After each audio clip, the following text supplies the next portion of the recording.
से। प्रिय बच्चों, आज हम वैद्युत धारिता वाले पार्ट से एक टॉपिक है अभी शेष इसमें है, हेडिंग है आवेशों का पुनर्वितरण, रीडिस्ट्रीब्यूशन ऑफ चार्जेस। तो इसमें क्या है कि दो चालक हैं हमारे यहाँ पर, दो चालक हैं जिनकी धारिताएं C1 और C2 है। उन चालकों को जब आवेश देते हैं तो पहले चालक पर मान लिया Q1 आवेश है और दूसरे पर Q2 आवेश है। ये कैसा आवेश है? जोड़ने से पहले। और उनके वैद्युत विभव हैं V1 और V2। ठीक है। तो अब आवेशित चालक हैं, इनको हमने किसी चालक तार द्वारा जोड़ दिया है। जब हम किसी चालक तार द्वारा इन्हें जोड़ेंगे तो इसमें क्या होगा कि जिस चालक का विभव ज़्यादा होगा, ऊंचा विभव होगा, और एक चालक का विभव नीचा होगा, तो जो ऊंचे वाले विभव से आवेश नीचे वाले विभव वाले चालक की ओर जाने लगता है। इसे कहते हैं आवेशों का वितरण। तो ये आवेश जाने लगता है और ये कब तक जाता रहता है? जब तक कि दोनों के विभव समान नहीं हो जाते। जब विभव दोनों के समान हो जाते हैं तभी जो है ये आवेशों का वितरण, आवेशों का जाना आना रुक जाता है। जैसे कि आपको पहले समझाया गया था कि जो विभव है, वैद्युत विभव, उसकी जो तुलना है हम किसी बर्तन में भरे हुए पानी के तल से करते हैं। अर्थात जब दो बर्तन ऐसे हों जिनमें पानी भरा हुआ है और उनमें तलांतर है, तलों का अंतर है, और ऐसे बर्तनों को जब जोड़ते हैं किसी नली द्वारा तो उसमें पानी या द्रव ऊंचे तल से नीचे तल की ओर बहता है और तब तक बहता रहेगा, तब तक चलता रहेगा जब तक कि दोनों के तल समान नहीं हो जाए। इसी तरह से आवेशों का होता है कि आवेश ऊंचे विभव से नीचे विभव की ओर चलेगा और तब तक चलता रहेगा जब तक कि दोनों के विभव समान नहीं हो जाएंगे। ठीक है। तो इस तरह से ये, अब इसमें हमें करना क्या है कि भाई आवेशों का वितरण कैसे हो रहा है, किस अनुपात में हो रहा है, विभव उभयनिष्ठ विभव क्या हो जाता है, उसे कैसे निकालेंगे सूत्र से, फिर उसके बाद इस क्रिया में कितनी ऊर्जा की हानि होगी। तो ये बड़े महत्वपूर्ण टॉपिक हैं जो आज आपको समझा रहे हैं। यहाँ पर हमने लिखा है कि दो चालक जिनकी वैद्युत धारिताएं क्रमशः C1 व C2 हैं तथा उनको Q1 व Q2 आवेश देने पर उनका विभव बढ़कर V1 और V2 हो जाता है। तब Q1 बराबर C1 V1 और Q2 बराबर C2 V2। सूत्र आपको पहले बताए जा चुके हैं। जब इन चालकों को चालक तार द्वारा जोड़ा जाता है तब चालकों के बीच आवेशों का पुनर्वितरण होने लगता है। अर्थात आवेश ऊंचे विभव वाले चालक से नीचे विभव वाले चालक पर जाने लगता है। और कब तक जाता रहता है? जब तक कि दोनों का उभयनिष्ठ विभव भी समान नहीं हो जाता। उभयनिष्ठ विभव भी समान नहीं हो जाता। समान हो जाएगा तब रुक जाएगा। अच्छा, तो तब हम उभयनिष्ठ विभव कैसे निकालेंगे? B बराबर कुल आवेश बटे कुल धारिता। कुल आवेश, दोनों का आवेश जोड़ देंगे Q1 प्लस Q2 बटे कुल धारिता C1 प्लस C2। Q1 और Q2 के ये वाले मान लगा देंगे तो सूत्र बन जाएगा C1 B1 plus C2 B2 बटे C1 प्लस C2। तो ये उभयनिष्ठ विभव निकालने का सूत्र हो गया। कुल आवेश बटे कुल धारिता से निकाल सकते हैं, या अगर हमको धारिता और विभव दिए हुए तो ऐसे करके इसको निकाल सकते हैं। तो देखो ये एक महत्वपूर्ण पॉइंट हो गया। अब इसके बाद क्या है कि जोड़ने के बाद पहले चालक पर आवेश मान लिया बदल के हो गया Q1 डैश, तो ये कैसे निकालेंगे? C1B, क्यों धारिता तो बदलेगी नहीं, केवल विभव बदला तो हो गया C1B। और जोड़ने के बाद दूसरे चालक पर आवेश हो गया Q2 डैश बराबर C2B।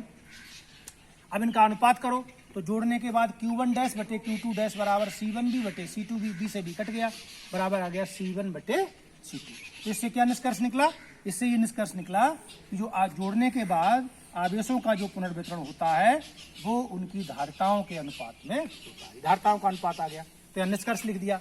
चालकों को जोड़ने पर उनमें आवेशों का पुनर्वितरण उनकी धारिताओं के अनुपात में होता है। जिसकी धारिता ज्यादा होगी उसमें आवेश ज्यादा पहुंच जाएगा, जिसकी कम होगी उसमें कम पहुंचेगा।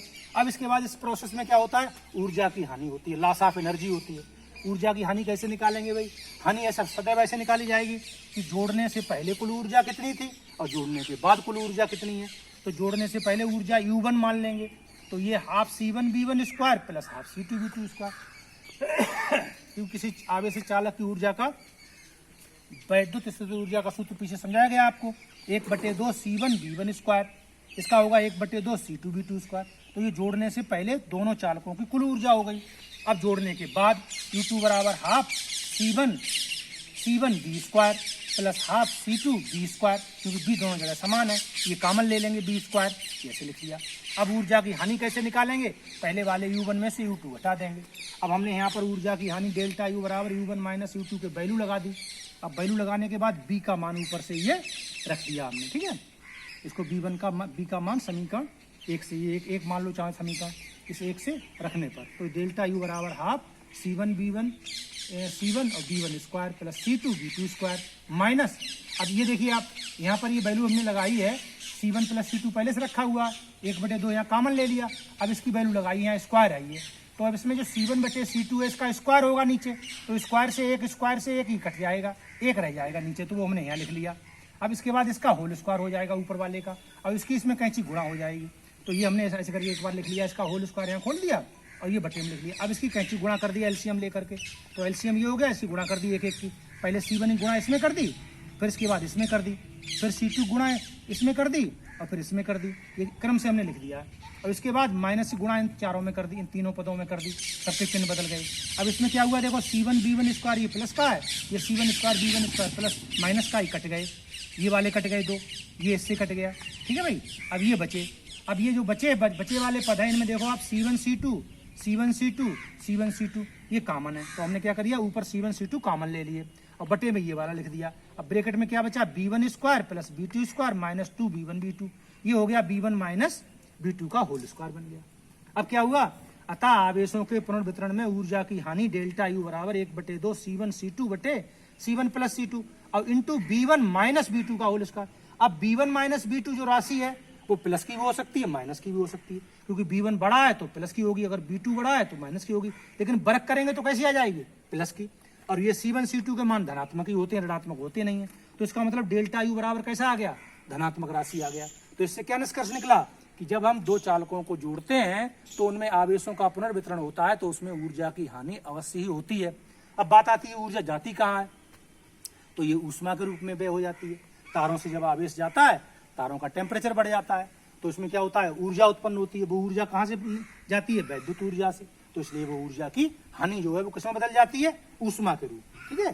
तो ये हानि कैसे होती है, ऊष्मा के रूप में, ऊष्मा के रूप में होती है, ठीक है।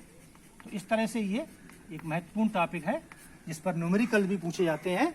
तो न्यूमेरिकल भी निकालने के लिए बस यही करना होगा आपको, पहले आप जोड़ने से पहले ऊर्जा निकाल लीजिए, फिर जोड़ने के बाद निकाल लीजिए, घटा दीजिए, तो ऊर्जा की हानि का सवाल निकल आएगा बड़े आसानी से, ठीक है।